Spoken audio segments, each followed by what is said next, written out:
MED 008 के अध्याय 1 भूमंडलीकरण के पर्यावरणीय आयाम के अंतर्गत अभी हम लोग देखते हैं 1.2 भूमंडलीकरण का बदलता हुआ स्वरूप।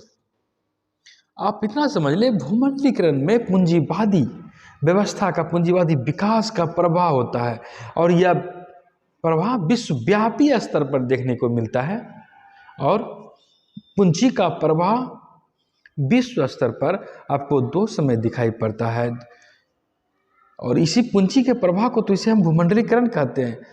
पूंजी को पूरे दुनिया तक, पूरे विश्व तक विस्तृत कर देना और उसके बाद वहाँ से मुनाफा प्राप्त करना।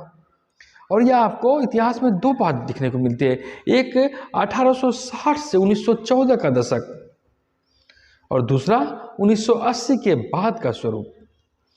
1960 से 1914 तक का दौर जो था साम्राज्यवाद का दौर था, उपनिवेशवाद का दौर था और वहाँ पर भी जो विकसित राष्ट्र उस समय के ब्रिटेन, वो अपनी पूंजी का प्रभाव दुनिया के विभिन्न देशों पर किया और वहाँ पर अपनी साम्राज्यवादी नीति को बढ़ाने के लिए किया, दूसरे देशों का शोषण करने के लिए किया, अपनी मुनाफा प्राप्ति करने के लिए कहा। यहाँ पर हम अगर वर्तमान में जो भूमंडलीकरण का स्वरूप चल रहा है, ग्लोबलाइजेशन का, यह किस तरह बदलते जा रहा है, तो इसको यदि हम यहाँ पर देखते हैं तो यहाँ पर हम यह कह सकते हैं कि वर्तमान में कई तरह की बाधाएं हैं, इनके बावजूद पूंजी का प्रवाह इतना तेजी से हो रहा है। क्या सीमा, जो भौगोलिक सीमा लगाई जाती है देश के, एक देश से दूसरे देश के बीच, या कोई मायना इसके लिए नहीं रखता है। उसके आर पार व्यापार होता है, उसके आर पार निवेश होता है, उसके आर पार सेवा होती है, उसके आर पार बौद्धिक संपदा की बात होती है।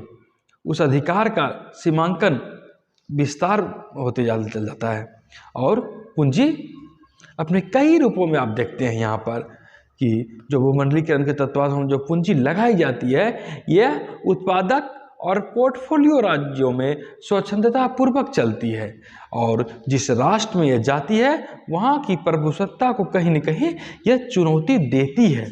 अपने नियम के अनुकूल जब वह उसको दूसरे राष्ट्र को नियम को मानने को विवश कर दे तो हम तो ये कह सकते हैं कि उसकी प्रभुसत्ता को चुनौती दे रही है।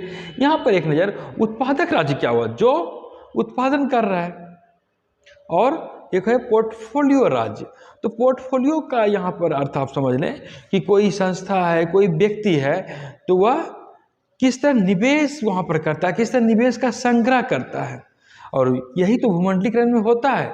आप देखते हैं निवेश किया जाता है और उसका फिर मनमाफिक कीमत वसूला जाता है। तो दोनों ही स्थिति में कहीं न कहीं स्वच्छंदता बढ़ती है और राष्ट्र राज्य की भूमिका यहाँ पर क्या होगी, इस पर आज राजनीतिक चिंतकों के बीच ये बहस का मुद्दा, विमर्श का मुद्दा बना हुआ है। और यह भूमंडलीकरण राष्ट्र राज्य को एक उसकी जो शक्ति थी, स्वाभाविक शक्ति, उसको कहीं न कहीं ये न्यून कर रहा है, कम कर रहा है। और भूमंडलीकरण के लक्ष्य की प्राप्ति के लिए और लोगों के हित की रक्षा के लिए जो लक्ष्य होना चाहिए, वहाँ पर यह अधिक सक्रिय भूमिका निभा रहा है। भूमंडलीकरण के स्वरूप बदलते जा रहे हैं, राष्ट्र के नियम, राष्ट्र की स्वाभाविक प्रवृत्ति, वह भी कहीं न कहीं आपको बदलती दिखती जा रही है। प्रौद्योगिकी की भूमिका भी हम देखें यहाँ पर। प्रौद्योगिकी क्या हुआ, तो उद्योग को उन्नत करने के लिए जो व्यवस्था अपनाई जाती है उसी को हम प्रौद्योगिकी कहते हैं। ऐसी तकनीक लाई जाती है जिससे कि उद्योग व्यवस्था को उन्नत किया जा सके, उसका व्यवसायिक लाभ लिया जा सके, उत्पादक के में लाभ लेने के साथ साथ अंततोगत्वा उसका उद्देश्य होता है मुनाफा की प्राप्ति करना। और इस भूमंडलीकरण में प्रौद्योगिकी ने इसको ज़्यादा ऊर्जा प्रदान कर दी, भूमंडलीकरण को आगे बढ़ाने में। 1860 से प्रथम विश्व युद्ध तक का दौर देखें तो वहाँ पर लागत आने जाने में ज़्यादा होती थी, लेकिन उसी अवस्था में जब भाप के इंजन का आविष्कार किया गया, भाप के जहाज का प्रचालन अधिक बढ़ा और रेल द्वारा परिवहन लागत में वहाँ पर फिर कमी आई। तो इन दोनों के कारण एक व्यापार में वृद्धि हुई। लेकिन वहीं अगर हम वर्तमान समय में देखें तो यहाँ पर हम देखते हैं कि वर्तमान में सूचना संचार प्रौद्योगिकी का समय है और यह भी इसमें प्रौद्योगिकी काफ़ी तेजी से काम कर रहा है, काफ़ी उन्नत अवस्था में यह जा रही है।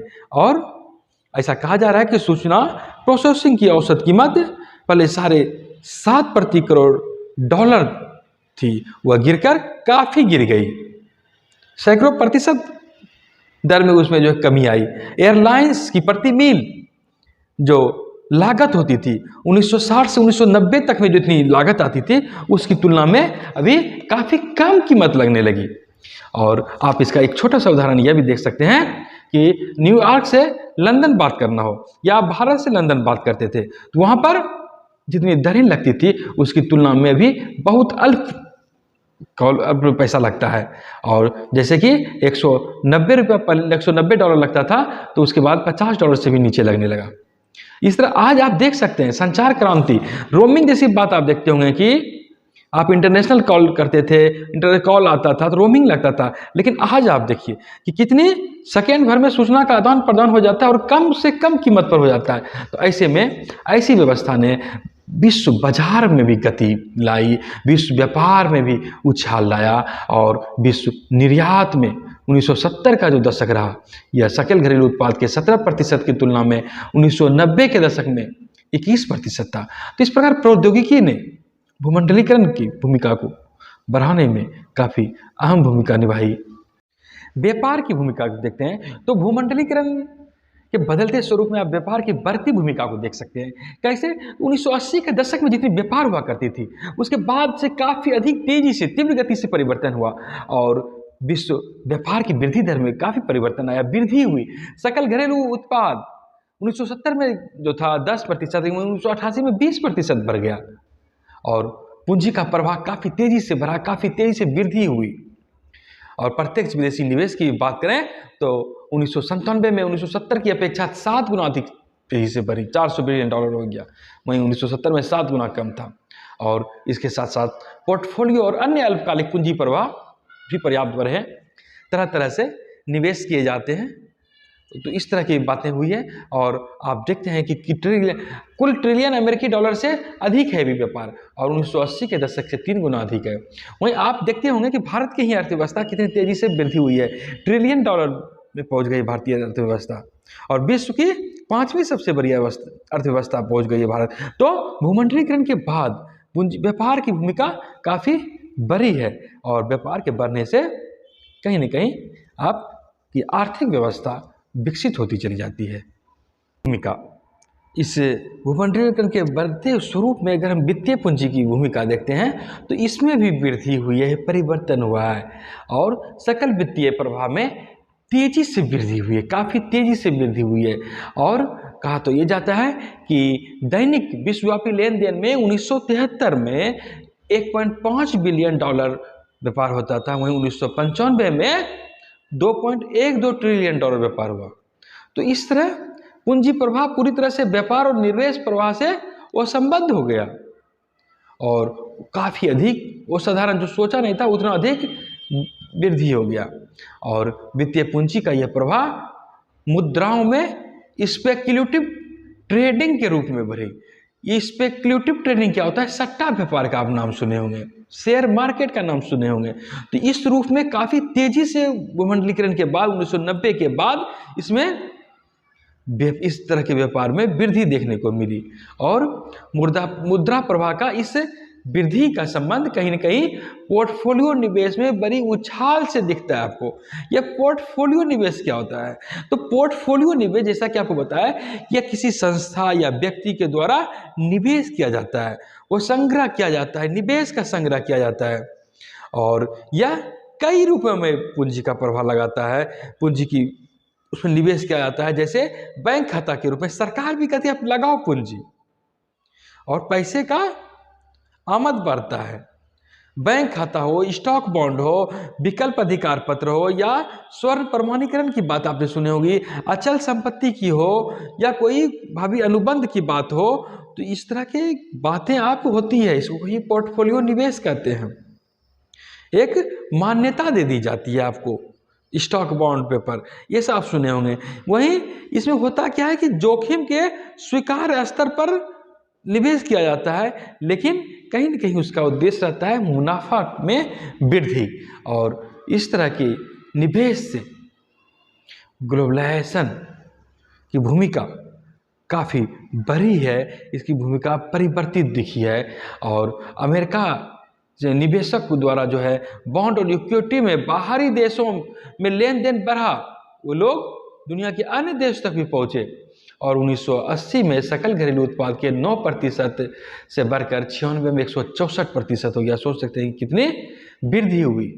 और ये सकल घरेलू उत्पाद क्या होता है? सकल घरेलू उत्पाद जीडीपी। तो एक वर्ष के अंदर, किसी एक वित्तीय वर्ष में या किसी वर्ष में, एक वर्ष के अंदर राष्ट्र की सीमा के अंदर सभी उत्पाद, कोई भी उत्पाद होते हैं और जो सेवा होते हैं, उसका जो मूल्य अधिग्रहण किया जाता है, जो मूल्य तय किया जाता है, जितना मूल्य की प्राप्ति होती है, उसी को कहते हैं जीडीपी। तो उसमें भी वृद्धि हुई और अति उच्च वित्तीय बाजार, आर्थिक अस्थिरता भी दिखी, लेकिन इसके बावजूद तृतीय विश्व की स्थिति काफ़ी दयनीय भी दिखी।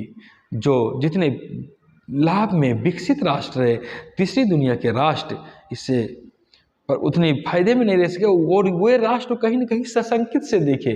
वे तो उसको उन्हें लगा कि कहीं मेरा भयादोहन ना हो जाए, और इस तरह की अस्थिरता उन्हें महसूस हुई। और वर्तमान आर्थिक भूमंडल की प्रक्रिया देखें तो इसका कई तरह का प्रत्यक्ष और अप्रत्यक्ष प्रभाव भी दिखा है। अब हम देखते हैं विश्वव्यापी जलवायु परिवर्तन। किस तरह भूमंडलीकरण के बदलते स्वरूप में जलवायु परिवर्तन देखने को हमें मिला है। और यह जलवायु परिवर्तन सिर्फ गांव मोहल्ले तक सीमित नहीं है, बल्कि यह पूरी दुनिया के लिए खतरे के संकेत है। यह अलग बात है कि इसका उत्सर्जन कोई और करता है और इसकी चुनौतियों से, इसकी विभीषिका से निपटने को विवश दुनिया के असंख्य लोग हैं। और भूमंडलीय परिवर्तन की जब हम बात करते हैं, यहाँ पर जलवायु परिवर्तन यानी पर्यावरण के क्षेत्र में हो रहे बदलाव को हम देखते हैं। और यह भूमंडलीय जलवायु परिवर्तन ग्लोबल क्लाइमेट चेंज कहलाता है। और यह एक तरह से पृथ्वी का तापमान बढ़ने के संदर्भ में ये इसी भी चिंताएं भूमंडलीकरण के साथ ही आई। ग्लोबल वार्मिंग के बारे में भी चिंताएं 1980 के दशक के बाद से ही आने शुरू हो गई, जिस तब से भूमंडलीकरण का आना स्टार्ट हुआ, उसका फैलना स्टार्ट हुआ। और आज वैज्ञानिक रिसर्च भी कर रहे हैं कि ग्रीन हाउस गैस का वायुमंडल में संकेंद्रण बढ़ रहा है और इस ग्रीन हाउस प्रभाव के बाद पृथ्वी के तापमान में वृद्धि होती है।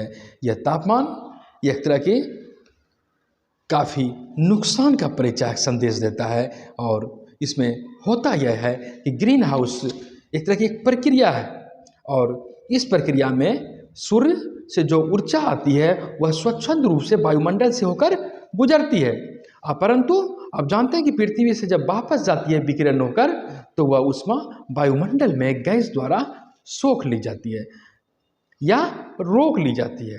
जब ऐसा होता है तो बादल द्वारा जो सोखा गया विकिरण होता है वह कार्बन डाइऑक्साइड सहित अन्य गैस ग्रीन हाउस प्रभाव को उत्पन्न करती है और उसे उत्पन्न करके वायुमंडल को गर्म करती है। और आप यहाँ पर इस तरह के पिक्चर देखकर आप समझ सकते हैं कि किस तरह ग्रीन हाउस गर्मी उत्पन्न करती है, एक तरह की गर्मी के परिवर्तन की किस तरह की इस चित्र के माध्यम से आप देख सकते हैं कि कैसी श्रृंखलाएं उत्पन्न हो रही है। इसके माध्यम से किस तरह जब गर्मी बढ़ती है तो ग्लेशियर पिघलता है, समुद्र की सतह में वृद्धि होती है। समुद्र की सतह में जब वृद्धि होगी तो समुद्र के किनारे तटीय इलाकों में जो मिट्टी है वो पानी से भरेगा, वो उसका अपरदन होगा और वो इलाके डूबेंगे। और इस तरह के इसकी कई एक विघटनकारी तत्व हमें दिखती है जो कि मनुष्य के लिए खतरे हैं। इस तरह के भौगोलिक विघटन कहीं न कहीं मानव जाति के लिए चिंता की बात है। वर्षा में परिवर्तन होता है, कृषि जगत इससे प्रभावित होता है और ये जलवायु परिवर्तन अंततः काफ़ी एक तरह से कहें विकास नहीं बल्कि विनाश के सारे दरवाजे खोलते हैं। वहीं हम यह भी देख सकते हैं कि कार्बन डाइऑक्साइड हो, मीथेन हो, नाइट्रस ऑक्साइड हो, क्लोरोफ्लोरोकार्बन हो, तो ये सब जैसे गैसें ग्रीन हाउस गैस कहलाती है। ग्रीन हाउस गैस कौन कौन गैस कहलाती है? तो ग्रीन हाउस गैस में हम लोग कार्बन डाइऑक्साइड को, मीथेन को, नाइट्रस ऑक्साइड को और क्लोरोफ्लोरोकार्बन को रखते हैं। और आधे से ज़्यादा ग्रीन हाउस का प्रभाव जो है कार्बन डाइऑक्साइड ही उत्पन्न करता है। और क्लोरोफ्लोरोकार्बन जो है उसमें क्लोरीन और ब्रोमीन मिला होता है। उन्हें उसके माध्यम से क्या होता है, ओजोन परत जो होता है उसमें नाश होता है। और ऐसा माना जाता है कि ओजोन परत के नाश के लिए यही क्लोरीन और ब्रोमीन जिम्मेवार होता है। और इसके बदले में वहाँ पर जब अल्ट्रावायलेट विकिरण जब निकलता है वहाँ से, तो यह फिर मानव जाति के लिए, त्वचा के लिए खतरा उत्पन्न करती है और कहते हैं कि उस विकिरण से कैंसर जैसी समस्याएं उत्पन्न होती की संभावना बढ़ जाती है। और ग्रीन हाउस गैस जो बाहर जाने वाली लंबी तरंग विकिरण को रोकते हैं वह इस वायुमंडल में बढ़ रहे हैं। और हम यह कह सकते हैं कि यद्यपि ये सारी प्राकृतिक घटनाएं के कारण गैस में वृद्धि या कमी होती है, लेकिन यहाँ पर मनुष्य की भूमिका इस रूप में हमें दिखती है कि औद्योगिक उत्सर्जन जब होता है तो और वाहन का उत्सर्जन होता है, जंगल का जल रहा है, रेफ्रिजरेटर में जो इस्तेमाल होता है, इन सब के कारण जो उत्सर्जन हो रहा है तो यह नुकसानदायक हो रहा है।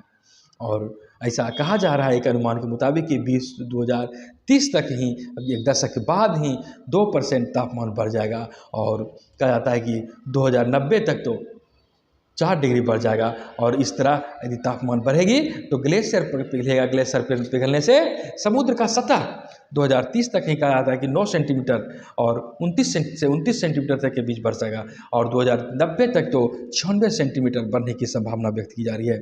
ऐसे में जब इतनी बढ़ेगी तो छोटे छोटे जो द्वीप हैं, जो डेल्टा हैं, तो वो सब तो समाप्त हो जाएगा। बांग्लादेश, बंगाल की खाड़ी का इलाका, मिस्र हो, चीन हो, ऐसे बहुत सारे देश को काफ़ी हानि उठानी पड़ेगी। और गर्मी के दबाव से मौत अलग, बीमारी अलग, समस्या अलग, और इस तरह जो है जो उष्णकटिबंधीय आवास वहाँ पर अलग समस्या है।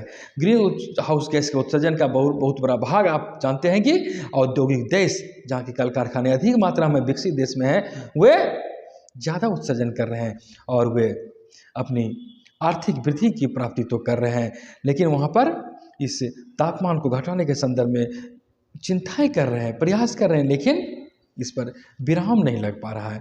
और ऊर्जा परिवहन क्षेत्र में जहाँ की ऊर्जा की कम खपत हो, इस पर यद्यपि की ज़रूरत है काम करने की, लेकिन यहाँ पर वे लोग गरीब देश पर ज़्यादा दबाव डालते हैं। आज जैव विविधता की बात होती है, इस पर काम करने की ज़रूरत होती है, और वन लगाने की बात होती है, और इसी तरह कार्बन या अन्य की सहायता देने के लिए आवश्यक है। वहीं पर हम यह भी कह सकते हैं कि विश्वव्यापी जलवायु परिवर्तन से विश्वव्यापी जो करार किए जाते हैं, इस तरह की बातचीत हो, क्रियान्वयन हो उसका ईमानदारी से, और तभी ग्रीन हाउस गैस से हम लोग छुटकारा पा सकते हैं। मानव जाति के लिए ऐसा ही होगा, अन्यथा ये भूमंडलीकरण के बाद जिस तरह की जलवायु परिवर्तन से लोग आशंकित हैं, यह काफ़ी विनाश के संकेत दे रहे हैं। हमारे पर्यावरण को ही यदि क्षति पहुंचेगी तो हमारे तमाम विकास धरे के धरे रह जाएंगे। हम अगर पर्यावरण का ही विनाश करेंगे तो जाहिर है एक और हमें रुपया पैसा की दृष्टि से तो हमें लगेगा कि हम विकसित कर रहे हैं, लेकिन सामाजिक दृष्टि से, पर्यावरण की दृष्टि से, प्राकृतिक दृष्टि से हम कहीं न कहीं दूर होते जाएंगे, जो कि अंततः मानव के विनाश का कारण बनेगा।